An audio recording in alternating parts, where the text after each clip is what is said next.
À quelques centaines de mètres du Sacré-Cœur à Paris, des silhouettes fantomatiques traversent la route pieds nus,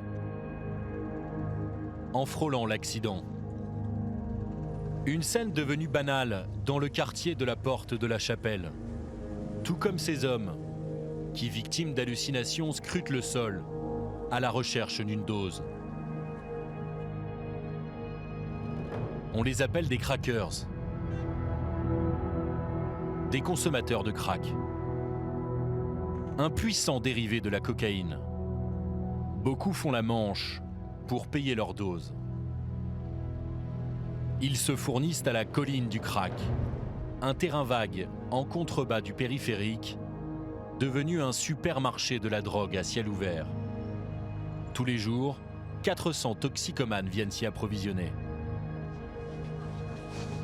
Karim a 39 ans, il y achète du crack régulièrement.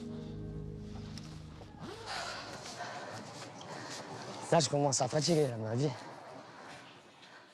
Avec son ami Thomas, ils ont accepté de nous faire partager leur quotidien de toxicomane.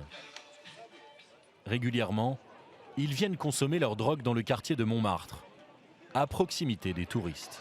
Tiens, ma gueule. Si, ma petite gueule. Osar? Non, on avance. Je t'en prie. Même là, vas-y. Là, tu vois. posez. Vas-y. Ah, j'ai collé mon caillou, tu vois. Karim a fumé du crack la première fois il y a 5 ans. À l'époque, il était commercial pour un fabricant d'imprimantes. Toutes les histoires, elles sont pareilles au final. Tu demanderas à tout le monde te dira la même chose. Quelqu'un te fait goûter. Voilà. Première taf, elles sont super sympas. C'est vraiment le kiff, tu vois. C'est vraiment le kiff, t'apprécies, tu rigoles, c'est festif, tout ça. Après, tu le fais pas de manière, on va dire, quotidienne. Tu le fais une fois tous les 2 mois, 3 mois, tu vois. Maintenant, t'apprécies plus. C'est juste le côté obsessionnel. Ça t'obsède. Faut que tu fumes, c'est tout. Karim a perdu son logement il y a 1 an. Il vit grâce aux minima sociaux.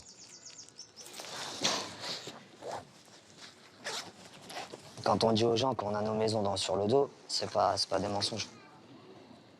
Une serviette pour m'essuyer, un petit miroir, tu vois, histoire de regarder encore ma tronche. Après, j'ai des affaires de toilette, tu vois, brosse à dents, savon, gel douche, c'est quasiment tout ce qui me reste. Il a conservé un souvenir de sa vie d'avant. C'est que de mon dernier appât.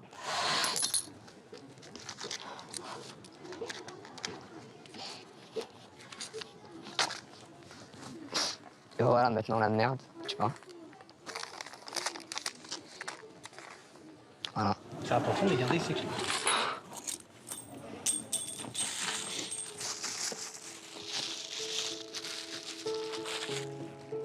C'est important pourquoi? C'est important pourquoi?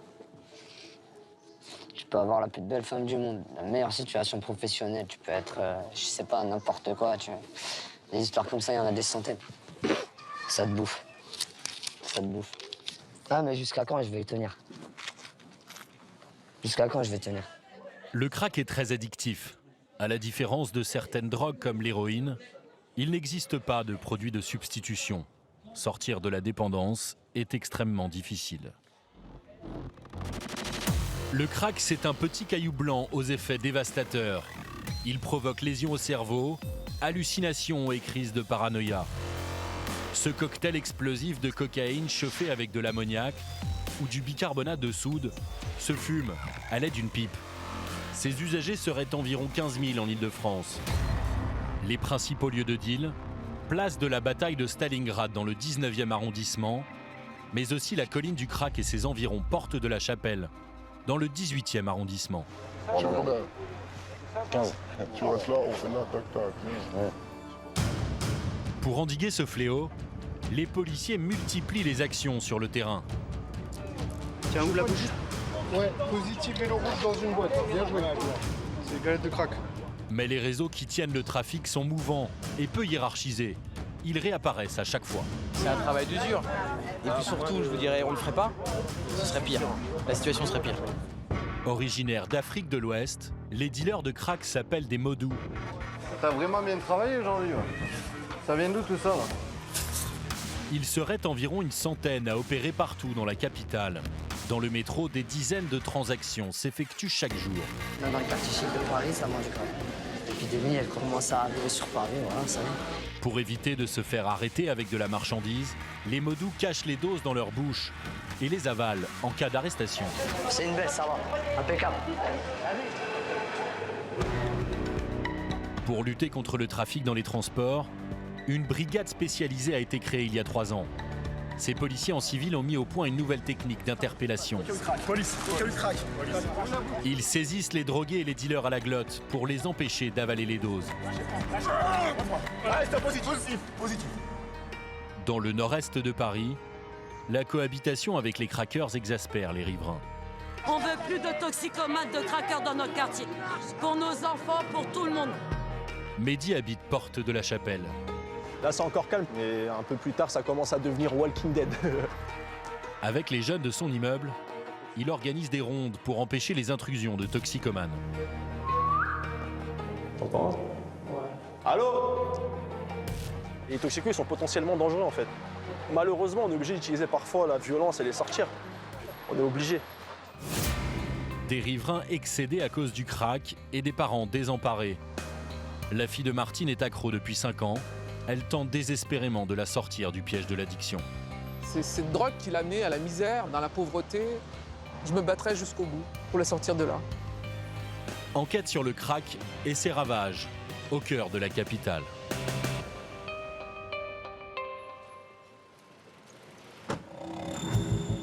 Cet après-midi, le capitaine Nicolas du commissariat du 18e arrondissement a mobilisé une vingtaine de ses collègues. Donc début d'opération Porte de la Chapelle, en compagnie de 2 équipages Tango, 2 équipages BAC, 3 équipages GSQ. Ouais, c'est bien pris, c'est en compagnie.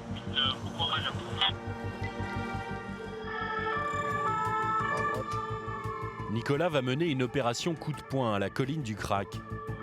Sur place, il y a en permanence une centaine de toxicomanes et quelques dealers. On va essayer d'arriver sur le point rapidement pour éviter qu'il y ait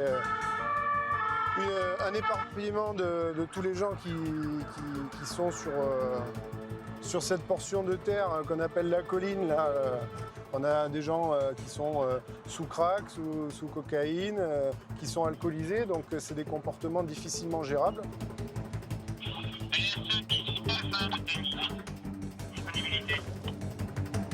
Allez, on descend.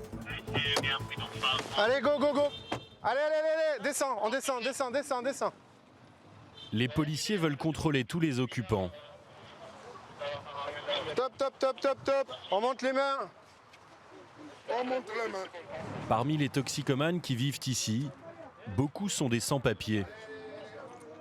Mais il y a aussi des personnes en situation régulière, notamment des jeunes femmes. Certaines ont à peine 30 ans. Les baraquements de fortune s'étendent sur un terrain d'une trentaine de mètres de large et d'environ 70 mètres de long. Ils sont fabriqués avec des grilles de chantier, des bâches et des meubles de récupération. C'est là où ils vivent. C'est là où ils fument, c'est là où ils jouent aux cartes, c'est là où ils boivent. Voilà. Asseyez-vous, monsieur. Asseyez-vous là. Les policiers démarrent les fouilles. Ils mettent la main sur un téléphone portable et un ordinateur. Tu réceptionnes Mais pas seulement. des bijoux. Bah, ça peut provenir de vol, et puis ils se font de l'argent avec ça, ils achètent du crack ensuite avec. Il ne leur faut pas longtemps pour découvrir des doses de crack. Dans les tentes ? Ouais. Bon, bien joué. En tout, plus d'une cinquantaine de doses. On les appelle des galettes. Bien souvent, ils le détiennent pas sur eux et ils le planquent à droite à gauche dans les tentes. L'affaire est à moitié résolue. Les policiers ne retrouveront pas le propriétaire des galettes. Ce jour-là, certains consommateurs sont pressés de partir. Bah attendez! Mais l'un d'entre eux vient nous parler spontanément. Je m'appelle Clément, mais on m'appelle Jésus. Jésus crack, pas Jésus-Christ. Il a 40 ans. Cela fait 20 ans qu'il tente de se sortir du crack. Mais il a rechuté il y a peu. Bien écouté.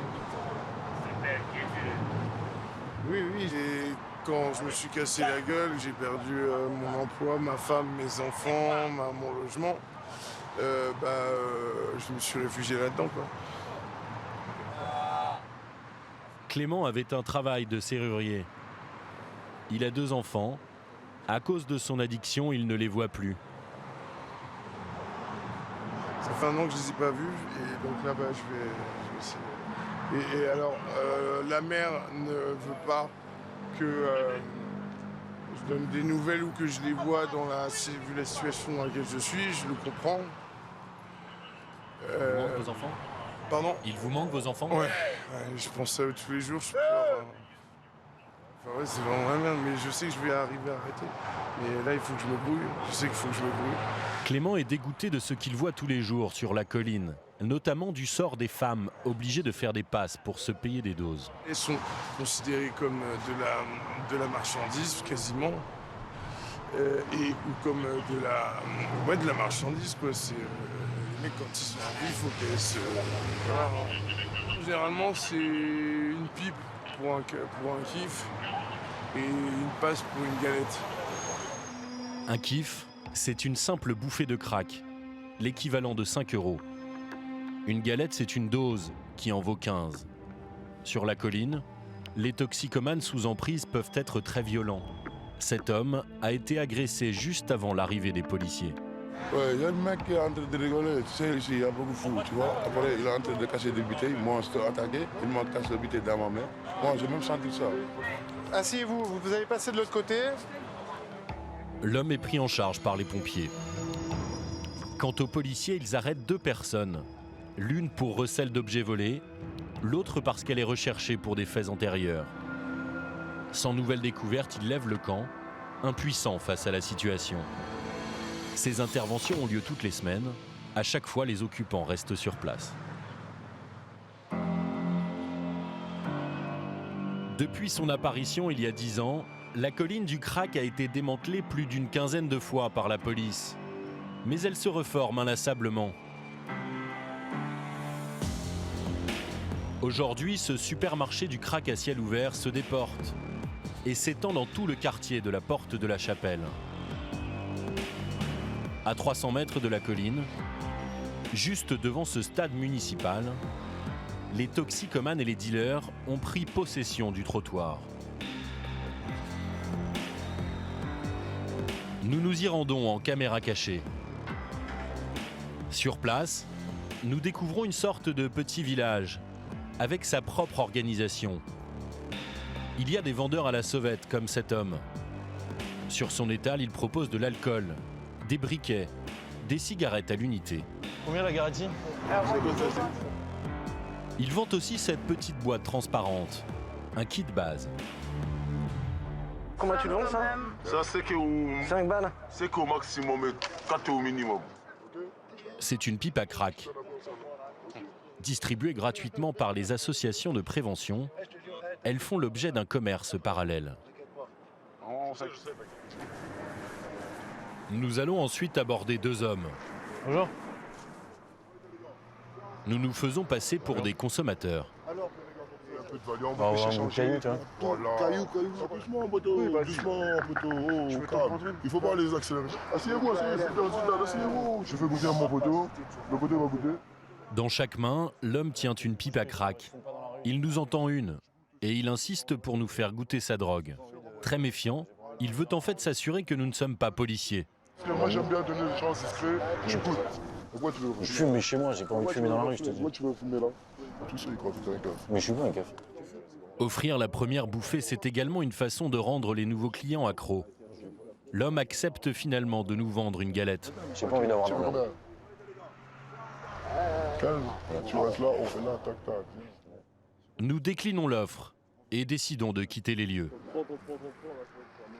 Bon, vas-y les gars. À toutes. En quelques minutes, sur le trottoir de cette artère parisienne, il est donc possible de se procurer tout le nécessaire pour fumer. Au commissariat du 18e arrondissement, les policiers préparent une opération d'envergure pour endiguer le trafic sur le fameux trottoir du boulevard Ney. Donc la nuit, nos amis donc de la colline ont tendance à se positionner ici où il y a un peu plus de passages, donc un peu plus de modou, un peu plus de toxicomanes et puis tout ce qui va avec, prostituées, vendeurs à la sauvette. Le commissaire Debatisse est à la manœuvre. Pour cette opération délicate, il a mobilisé une trentaine de fonctionnaires. Le rôle des policiers en civil de la BAC sera déterminant. Mais ce que je souhaite, c'est qu'en amont, on puisse avoir un flag avec une surveillance BAC. Quand on a le contrôle de l'acheteur qui est positif, on déclenche l'opération d'interpellation. Les équipages en civil vont devoir constater des flagrants délits de transaction. Ils partent en avance. Ouais. Le commissaire et ses hommes en tenue vont rester à distance du boulevard Ney. Contrairement à d'autres drogues comme la cocaïne ou le cannabis, les filières qui transforment la cocaïne en crack et le revendent sont peu structurées. Le travail de démantèlement de ces réseaux est complexe. C'est beaucoup plus artisanal pour tout un tas de raisons. La baisse du prix de la cocaïne a facilité l'accès à la cocaïne. Et que ensuite la cocaïne, il y en a très peu dans le crack, mais il y a beaucoup de produits chimiques qui sont faciles d'accès. Donc constituer les éléments qui vont permettre de vendre du crack ne demandent pas une très très grande technicité ni une très grande structuration. Donc on a des groupes de 3-4 individus qui vont se relayer pour vendre, cuisiner le crack, pour vendre, etc., etc. Au bout de 45 minutes, les surveillances des policiers de la BAC se révèlent fructueuses.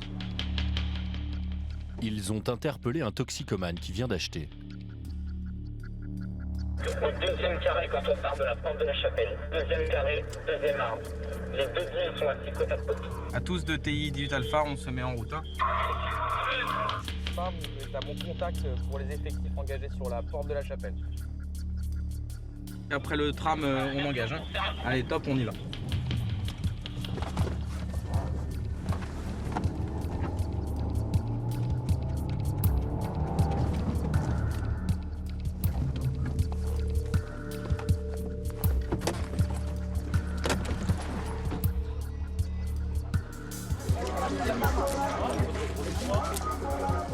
Le vendeur est menotté par la BAC.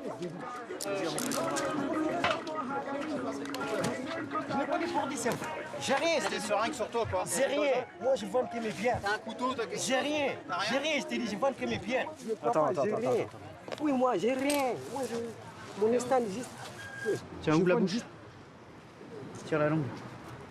Moi, je vends juste mes canettes, sinon. L'homme prétend être un vendeur à la sauvette. Il n'a pas de drogue sur lui. Là, c'est tellement petit que. Il peut jeter un peu n'importe où. Pendant que la BAC tente de savoir où a été dissimulé le crack. Allez, debout, là-bas. Oui, voilà, comme la dernière fois. Le commissaire et les policiers du 18e rassemblent la foule le long des grilles du stade. Tout le monde va être fouillé. On va les toucher. On est en France, t'es né, Nico Mop, j'en ai marre. À proximité, les policiers mettent finalement la main sur du crack, dissimulé dans le porte-bagages d'un vélo.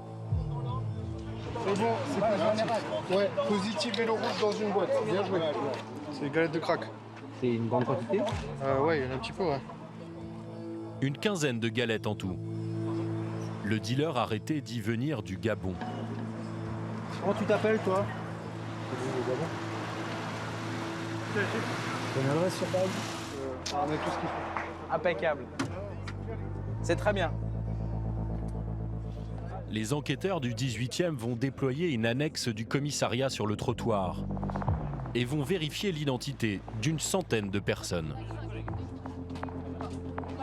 C'est où votre pays d'origine, monsieur? Sénégal. SDF, sans profession. Et c'est un passeport italien. La plupart des individus contrôlés sont des toxicomanes, comme cet homme d'une cinquantaine d'années. Ça fait combien de temps que vous consommez?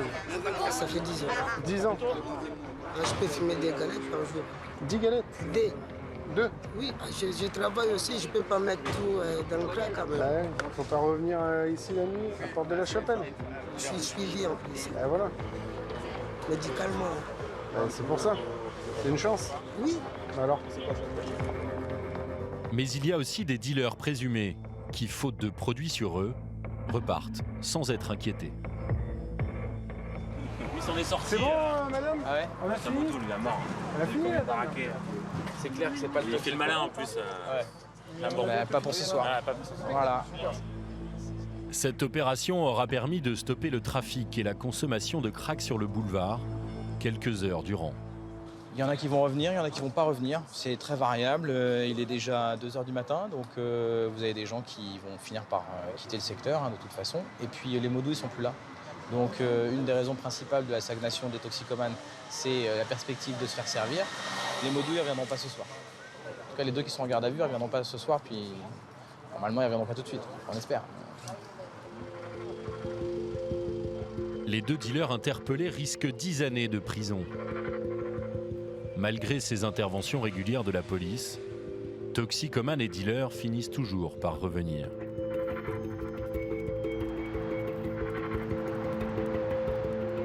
Pour les riverains du quartier, cette cohabitation est devenue insupportable. Je te dis non. La nuit, les toxicomanes quittent la colline pour faire la manche. Et ils se montrent parfois très insistants.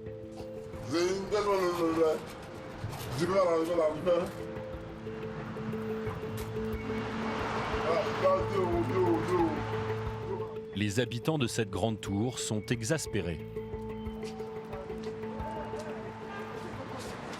Ça va? Ouais les gars. Mehdi a 29 ans. Il est né et il a grandi ici. Là c'est encore calme, mais un peu plus tard ça commence à devenir Walking Dead. Ils commencent à se réveiller, à sortir de leur trou. Pour cet enfant du quartier, la situation est devenue intenable. Il y a le tram qui est juste là, il y a le métro, il y a les bus. Donc il y a vraiment beaucoup de passages. Donc les toxicos font quoi? Ils viennent faire la manche ici. Et ils ont 200 mètres à faire pour aller chercher leur crack. Ils font ça toute la journée. Tout le temps, tous les jours, on voit ça. Regarde, une toxico, pieds nus. Voilà. En ce début de mois, ils se dirigent tous vers ce distributeur. C'est la poste des crackers. On est le combien aujourd'hui? Le 5, le 6? Ben, c'est le jour du RSA, le soir du RSA. Donc ils retirent leur argent et ils vont prendre leurs galettes. Mehdi est professeur d'arts martiaux. 2 fois par semaine, dans cette salle au rez-de-chaussée de sa tour, il donne des cours de sport à une trentaine d'habitants du quartier de la Chapelle. Ok, en position, on va lancer le cours. Mohamed, tu me fais un échauffement en 10 minutes. Articulaire, vas-y, go. Suivez Mohamed pour l'échauffement. Une manière d'égayer leur quotidien difficile, mais aussi de leur apprendre à se protéger.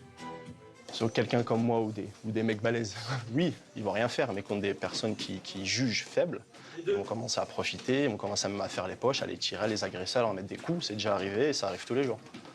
Donc voilà. Donc là, ça leur permet de justement prendre confiance en eux et de pouvoir affronter ça tous les jours.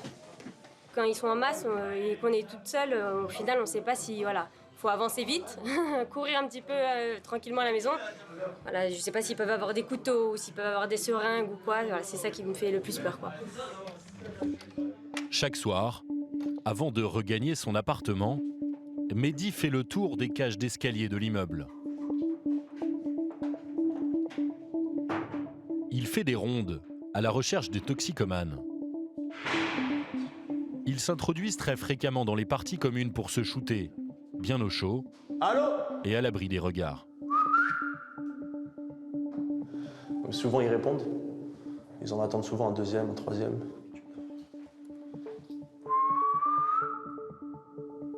T'entends? Allô? Mehdi est rassuré, aucune intrusion n'est à déplorer. Là, aujourd'hui, c'est un bon jour pour nous. Il n'y a pas de toxico, donc le lendemain matin, pas de mauvaise surprise. Les enfants, ils vont à l'école tranquille. Quelques jours plus tôt, Un habitant de la tour a filmé ces images avec son téléphone portable. Tu fais quoi?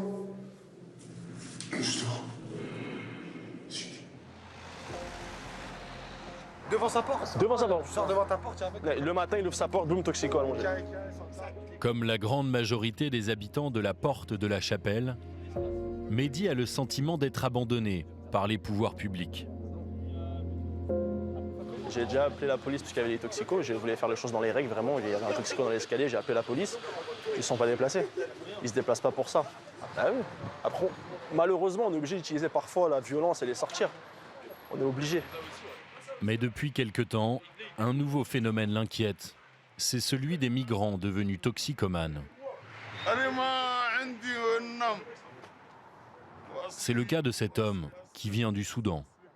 انت تكيف الكراك هذا الكراك تكيفه كيف الكراك حبوب كوكايين Ouais, Kolché, il a dit tout. Kolché, ça veut dire tout. Ils se font bombarder dans leur pays. Ils voient des choses que nous, on ne voit pas. Donc, arrivés ici, ils pètent les plombs, ils sont à côté du crack, ils prennent du crack et c'est fini, ils tombent dedans. En fait, il y a une dose qui est donnée gratuitement, donc aux migrants, et après, on tombe accro. Naturellement, on devient toxico. Les migrants sont devenus la nouvelle cible des dealers. Comme Mehdi, les associations qui leur viennent en aide tirent la sonnette d'alarme. Des dizaines de sans-papiers seraient tombés dans le piège du crack, à Paris. Longtemps surnommé la drogue du pauvre, le crack ne touche plus seulement une population marginalisée. Martine vit dans le centre de la France. Depuis 7 ans, elle prend le train une fois par mois pour Paris. Elle tente de sortir sa fille Héloïse de la spirale infernale du crack. Le fil qui les lie encore est mince et peut rompre à tout instant. Ah, oui, tu es où actuellement, en ce moment? Comment? Tu veux pas me voir? Pas maintenant, d'accord. Bon. Héloïse est insaisissable. Elle est sans domicile fixe. Bon. Bah, je suis venue te voir, parce que tu viens pas. Où est-ce que tu es? Comme à chaque fois, Martine doit attendre, en espérant que sa fille accepte de la voir. Très bien.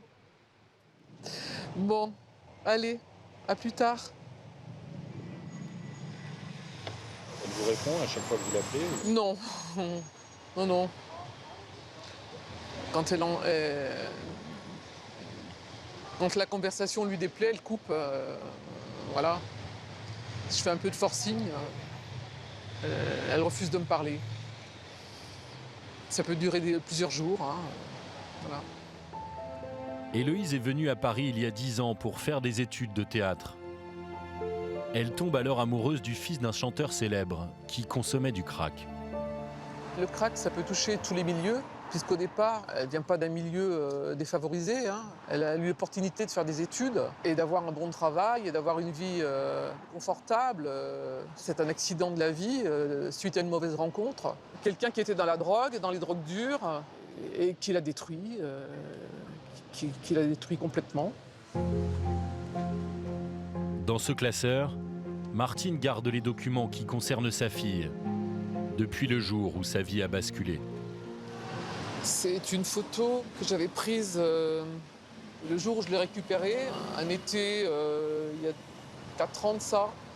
Un Parisien m'a appelé pour me dire de venir chercher ma fille. Et il l'avait trouvée sur un trottoir dans un état lamentable. Il l'a invité à dormir chez lui, quoi. Il l'a recueilli. Et il m'a supplié de monter la chercher. Et je l'ai retrouvée complètement amaigrie. Amaigrie, épuisée. Depuis qu'elle consomme du crack, l'apparence de sa fille a radicalement changé. C'est une fille très très jolie. Hein. Très très belle. Elle attirait tous les regards. Elle était très très jolie. C'est cruel. Hein. Ça abîme, hein. Ça détruit. Hein. Parmi les documents, il y a aussi une dizaine de courriers que Martine a adressés au pouvoir public. Elle leur demande désespérément de l'aide. Cette lettre a été envoyée au procureur de la République. Nous sommes les parents d'une fille toxicomane qui met sa vie en danger. Elle a subi une série de viols, a été enceinte d'un migrant sans papier, tout en continuant sa consommation de crack. Elle fréquente régulièrement la colline du crack, porte de la Chapelle. C'est un véritable cauchemar. La plupart de ces lettres sont restées sans réponse. Martine parviendra à voir sa fille 2 jours plus tard. 15 brèves minutes autour d'un café à la gare avant qu'elle ne reprenne le train et que sa fille ne retourne à ses démons. Le quotidien des crackers est fait d'errance et de mendicité dans les rues de la capitale. Ouais, c'est pas grave. Et comme ça, moi, je l'emmène avec moi à la colline. S'il n'est pas à Pigalle, il sera à la marque, je suis obligé d'aller le chercher. Celui de Karim et de son ami Thomas tourne essentiellement autour de la quête du produit.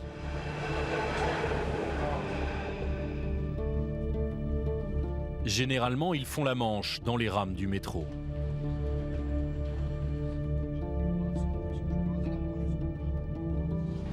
Monsieur là, bonjour. Pardonnez-moi du dérangement. J'ai 34 ans, je suis réel.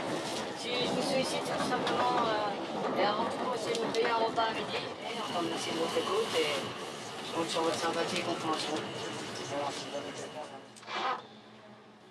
Dans le wagon ce jour-là, Karim croise un jeune de son ancien quartier.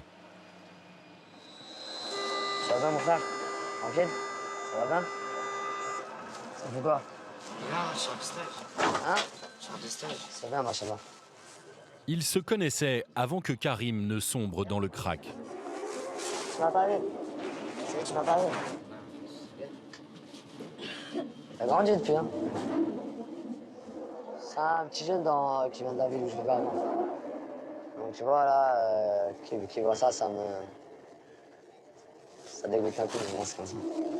En à peine 5 minutes, Thomas a réussi à récolter quelques euros. Vous avez réussi à avoir combien? Moi, 5,05 €. C'est pas énorme non plus, quoi. On va dire, on va commencer à avoir au moins 2 fois la même somme. Voilà, ce qui est l'équivalent d'un repas, on va dire, chez nous. Un repas, c'est-à-dire une galette à 15 euros. Ouais, c'est un petit qui habitait juste en bas de chez moi avant. Et il me dit quoi? Il me dit ouais, t'es un maigri de fou. Voilà. Pour se procurer une galette, Karim et Thomas n'ont même pas besoin de sortir du métro. Dans les escaliers de la station Stalingrad, Vas-y, ouais. ils tombent sur un vendeur. Moi, j'ai 5. Tu vois, on comptait juste passer récupérer des affaires et aller pécho, mais bon, il y en a un ici, on pécho tout de suite. Mais le dealer de crack a vu notre caméra. Il refuse de leur vendre.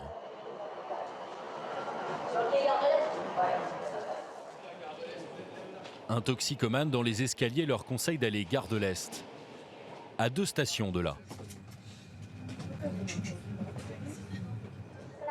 Ah, tu vois, on est dans la rame, il y en a déjà un autre, tu vois.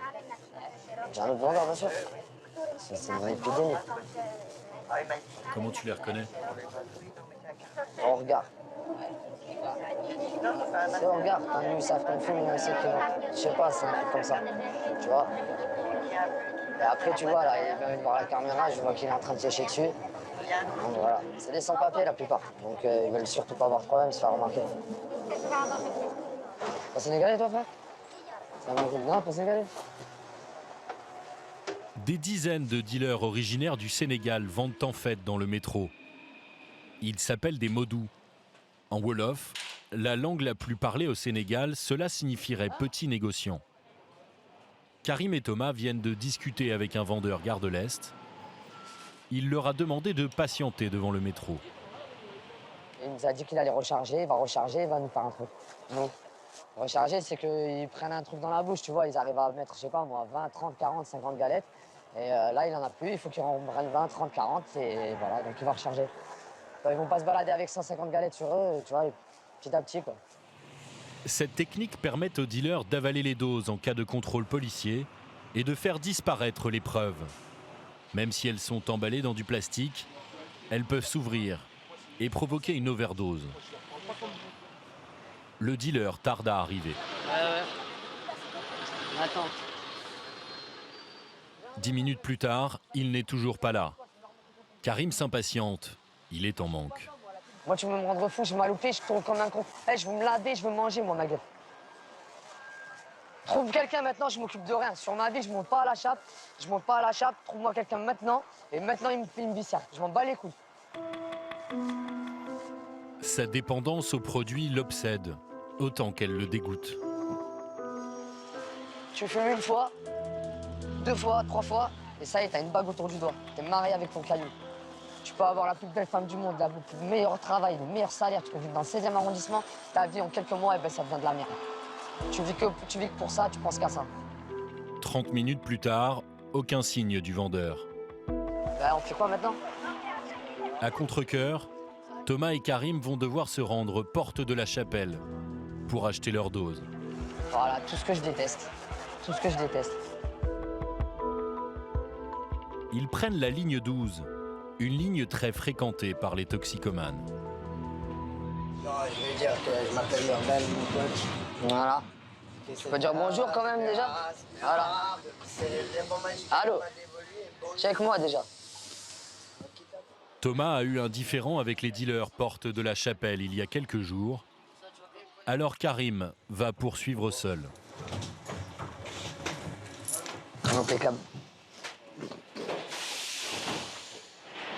Arrivé à la station, Karim ne veut pas que nous l'accompagnions. Il ne souhaite pas être vu dans le coin avec des journalistes.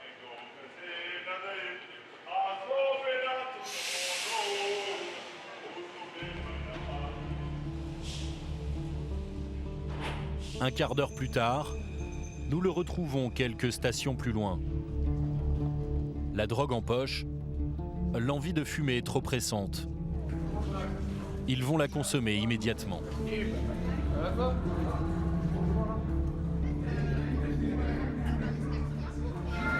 L'appel du produit est trop fort. On va dire ça comme ça.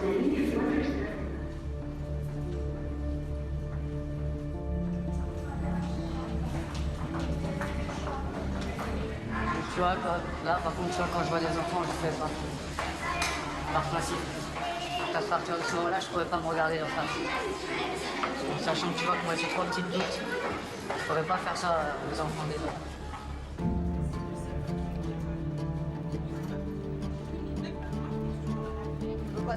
Karim, lui, ne prête plus attention au regard des autres. Seule la défonce lui importe.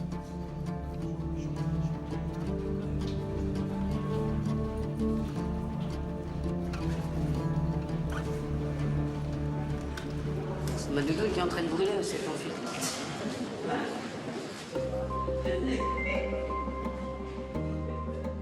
Le lendemain, nous retrouvons Karim.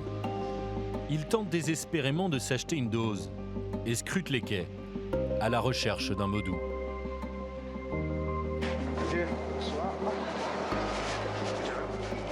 Odéon, ma vie, il faut les chercher de partout. Ouais, c'est mon gars en plus. C'est à la station Odéon, dans le prestigieux 6e arrondissement, qu'il aperçoit enfin un revendeur. Il l'a vu sur le quai d'en face. Attends, ouais, voilà. Karim est accompagné par 2 autres craqueurs. Voilà, en plus, c'est un mec que je connais très bien. Hey, Boba, c'est là. Le dealer, le voici. Il est sénégalais. Oh, je t'ai cherché, mon frère. Eh, poto, j'ai juste 13, frère. Non, poto, ça c'est pour ma bière. Bah, tiens, vas-y, allez, tiens, attends, allô. Fais-moi ça, laisse-moi au moins €1 pour ma bière, ma gueule. C'est une belle. La transaction dure quelques secondes à peine. Le modou sort la dose de sa bouche et la donne à Karim. C'est une belle, ça va. Impeccable. Là, je vais prendre une galette en une station Odéon. Ouais, elle est là. Elle est là. Les 2 autres toxicomanes ont également acheté auprès du modou. Avec Karim, ils vont fumer directement sur le quai. Ouais, comme je t'ai dit, même dans le quartier chic de Paris, ça mange du crack. Ça commence, l'épidémie, elle commence à arriver sur Paris, voilà, ça y est. Pour lutter contre le trafic et la consommation de crack dans les souterrains du métro, la préfecture de police a créé une brigade spécialisée. Avec 700 000 passagers quotidiens, la gare du Nord est la plus fréquentée d'Europe. Desservie par 3 lignes de métro, de nombreux bus et les trains de banlieue, c'est l'un des principaux points de vente de crack de la capitale. Parmi la foule de voyageurs aujourd'hui, des policiers en civil, comme Jérôme. On va aller se remettre bien au milieu parce que là, j'aime pas trop, des fois il y a du passage. Sur le Gare du Nord, on va avoir une grosse concentration de vendeurs qui vont rester plus ou moins fixes dans la gare. On va avoir à peu près chaque jour, en même temps, on peut monter entre 10 et 15 vendeurs. Donc, effectivement, c'est quand même un gros point noir au niveau du trafic de crack dans le milieu ferré parisien. Depuis 3 ans, la brigade de Jérôme traque les dealers de crack dans les transports. Cet après-midi, une dizaine de ses collègues quadrillent la gare. Ils communiquent entre eux par conférence téléphonique. C'est en train de se mettre en place, on a des mecs qui sont en train de se placer, d'être en fixe à attendre que la clientèle arrive et tout. Là, ça va commencer à... Grâce à la vidéosurveillance, l'un de leurs collègues leur signale les allées et venues des dealers. Très vite, une transaction est constatée. Ok, c'est les deux qui sont dans les escaliers. Ces 2 hommes viennent d'acheter auprès d'un Modou. Jérôme va les prendre en filature. À mon avis, ça va les consommer dans les escaliers pour Maubeuge. Là, ça arrive au niveau du relais. Avec 3 autres policiers, il leur emboîte le pas discrètement. L'acheteur a caché la dose dans sa bouche. Les policiers le prennent par surprise. Police. Avale-le pas, ne l'avale pas. Vas-y, ouvre la bouche, lève la langue. Ils le saisissent à la glotte pour l'empêcher d'avaler la dose. Il peut encore respirer, mais ne peut pas déglutir. Crache le caillou, crache-le.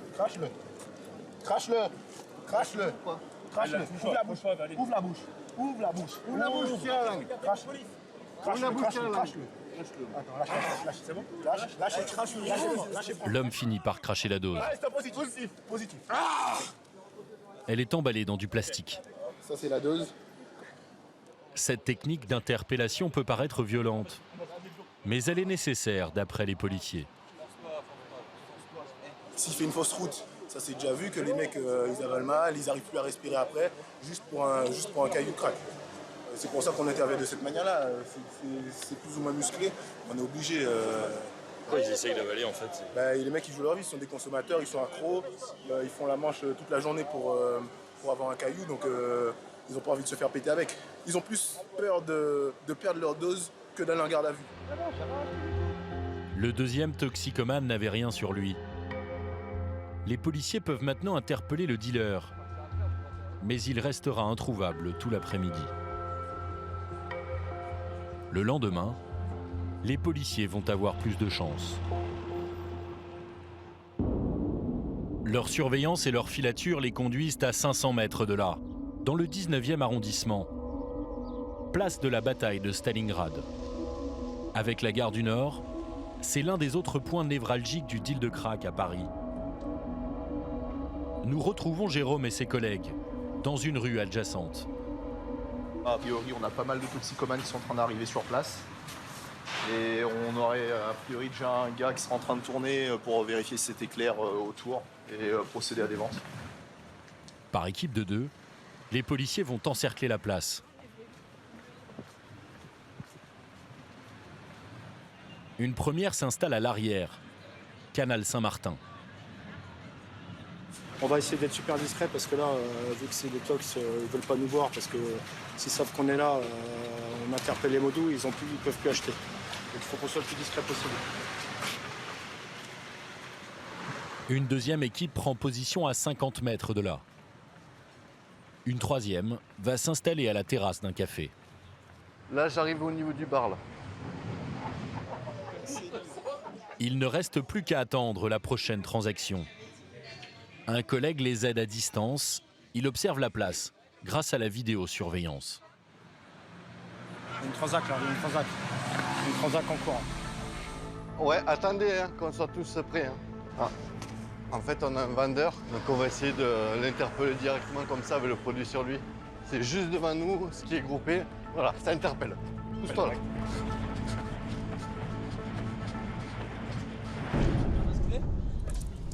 Allez, donne ta main là, tourne.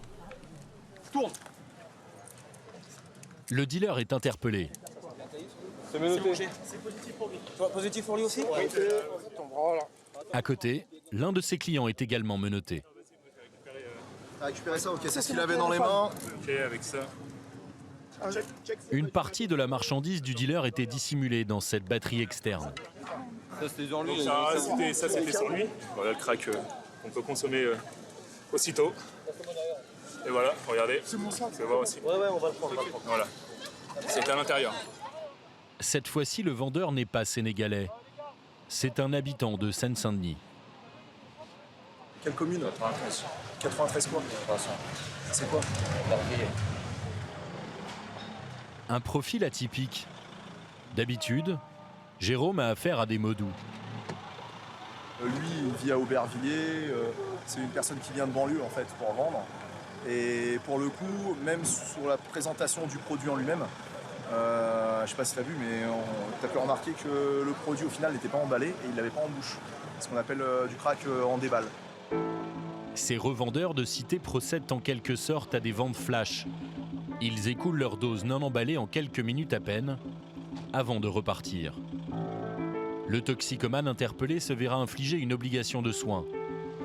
Le dealer avait sur lui une vingtaine de cailloux de crack, l'équivalent de 300 € à la revente. Il risque jusqu'à 10 ans de prison. Cela fait 30 ans que le crack gangrène le quartier de Stalingrad. Un quartier pourtant en pleine mutation, avec ses cafés branchés au bord de l'eau. Juste devant la place, la terrasse de ce bar se remplit en cette fin d'après-midi. Tu veux goûter? Alexandre, 32 ans, a repris la gérance de l'établissement il y a un an. Madame. Est-ce que vous avez de la Heineken 0? Oui, bien sûr. Ben voilà. Ça roule. Très vite, les clients de sa terrasse sont importunés par des fumeurs de crack.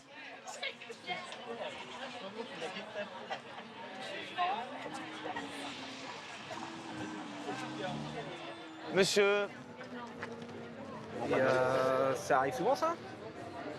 Ah bah oui, c'est toute la soirée. Ils viennent 10-15 fois dans la soirée, il faut leur demander de partir. Ils prennent dans la consommation du client, ils prennent directement dans le paquet, ils traînent, ils sont là, c'est pas rassurant pour les enfants. C'est vers 21 h, lorsque la nuit tombe, que le balai des toxicomanes s'intensifie devant sa terrasse. Bah, c'est le début du commerce de nuit, quoi. C'est-à-dire les dealers arrivent, les mecs viennent se fournir, donc la nuit tombe, ça commence. En fait, le bar d'Alexandre se trouve à une trentaine de mètres d'un point de vente, juste de l'autre côté du trottoir. Bon, ça se passe vers les poubelles là-bas.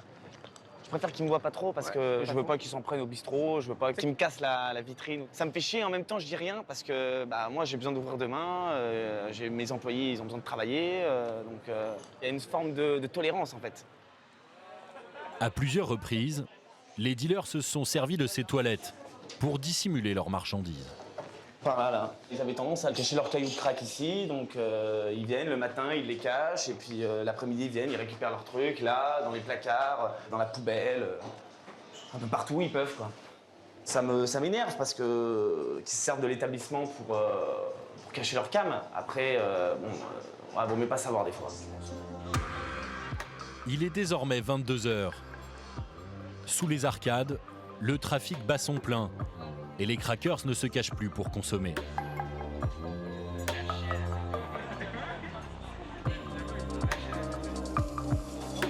Victime d'hallucinations, celui-ci cherche désespérément au sol des résidus de crack à fumer. Sous emprise, le comportement des toxicomanes est imprévisible. Alexandre en a fait les frais le jour de l'ouverture. Le premier jour où on a travaillé, un lundi, on a ouvert un lundi. Le soir même, il y a un mec qui s'en est pris à un client parce que le client n'a pas voulu lui donner une cigarette. Il a commencé à le gifler, ils ont commencé à se battre les deux. Bon, bah, il a fallu que je sorte avec la batte de baseball pour les menacer. Et ça c'est problématique. Jusqu'au petit matin, la place Stalingrad restera occupée par des dizaines de toxicomanes. Quelques jours plus tard, les policiers de la brigade anti-crack poursuivent leur guerre d'usure contre les dealers à Stalingrad. Ils ont constaté une transaction et viennent d'interpeller l'acheteur. Ouais, je l'ai. Ouais, c'est positif. C'est ça, ok, d'accord, c'est positif. T'annonces ? Positif 803 pour nous, c'est positif. C'est parti ? Une deuxième équipe de policiers n'a pas lâché le dealer d'une semelle. Ils l'observent depuis ce bar.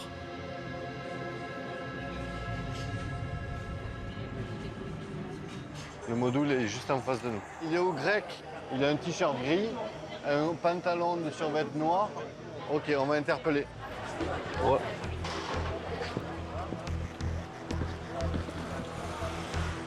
Cinq policiers pénètrent l'air de rien dans l'établissement.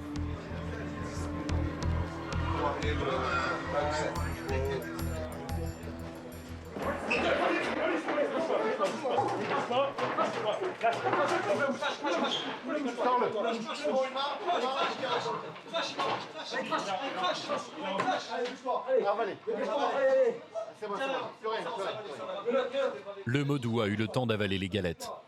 Je passe une pince.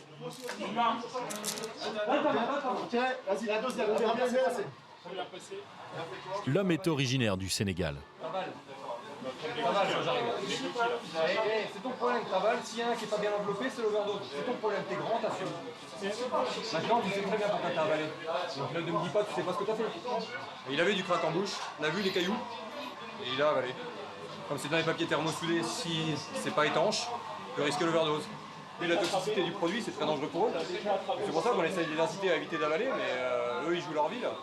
Ils jouent le retour au pays, ils jouent tout, là. Dans son sac, son butin de la journée. Ah, c'est Fort Boyard un peu, tu vois. Mais tu vois, tout son sac, c'est que des pièces. T'as vraiment bien travaillé aujourd'hui, ouais. Ça vient d'où tout ça, là? Quelques dizaines d'euros en petite monnaie. Non, là, il veut pas. Hein? Il y a aussi des tickets restaurants. Des tickets resto. Le principe est simple, hein. C'est en gros, il donne un ticket resto de 12 euros et le Modou le prend comme si c'était une valeur numéraire de 10 euros. D'après les policiers, les Modous comme lui gagneraient 200 euros par jour. L'homme va être conduit au commissariat le plus proche pour être présenté à un officier de police judiciaire. C'est bon? Allez. Il risque jusqu'à 10 ans de prison. Bon, bah bien joué les gars. Retour porte de la Chapelle, à proximité de la colline du Crac. Chaque semaine, depuis un an, des services de propreté de la mairie de Paris viennent pour nettoyer le repère de toxicomanes. Leurs interventions sont sécurisées par la police. Quand ils nous voient arriver, ils enlèvent leurs effets personnels propres pour ensuite nous laisser intervenir correctement. Ce rituel bien rodé, Pierre-Adrien Agré le connaît bien. Il est en charge de la lutte contre la toxicomanie à l'hôtel de ville. Le talus évacué de ses occupants, les équipes de nettoyage peuvent détruire les habitations de fortune. Comme chaque semaine, elles vont y ramasser environ 5 tonnes de déchets. D'où d'ailleurs la nécessité de venir très régulièrement pour éviter que, en l'espace de 2 ou 3 semaines, le site devienne un immense dépotoir et un bidonville aux portes de Paris. Ces opérations coûtent 18 000 euros par mois à la mairie. Elles répondent à l'urgence sanitaire, mais ne règlent en rien le fond du problème. Les toxicomanes attendent tranquillement la fin de l'intervention, de l'autre côté de la route. Là, typiquement, ils se rassemblent sur ces 2 spots pendant l'opération de nettoyage hebdomadaire. Ensuite, une fois qu'on sera parti, il y aura une réinstallation.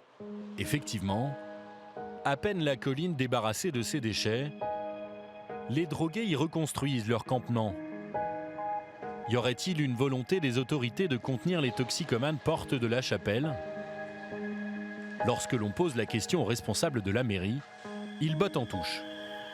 C'est une question à poser aux autorités et aux élus. Moi, je ne peux pas vous répondre là-dessus. C'est pas à moi de vous répondre. Moi, je suis fonctionnaire. Je n'ai pas d'avis sur la question. Devoir de réserve. Finalement, la préfecture de police a démantelé la colline il y a quelques semaines. C'est la 18e fois en 10 ans. Mais cette fois-ci, des gendarmes mobiles stationnent à proximité pour empêcher toute réinstallation. Mais les toxicomanes ne se sont pas volatilisés. Ils se sont déplacés porte d'Aubervilliers, à 500 mètres de là. Ils sont venus se greffer à des campements de migrants.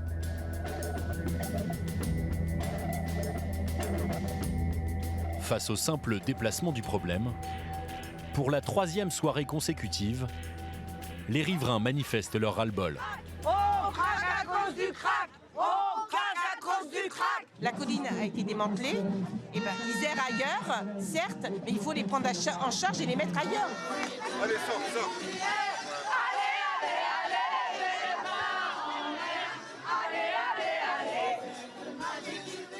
Ma femme, elle fait de l'insomnie, elle se lève la nuit, elle voit même faire de la prostitution sous nos fenêtres, partout, même dans les cours maintenant. Ça devient inadmissible. Depuis 30 ans, les pétitions de riverains et les opérations policières ont eu pour seul effet de déplacer les crackers d'un quartier à l'autre de la capitale. Le problème semble insoluble et les autorités totalement dépassées.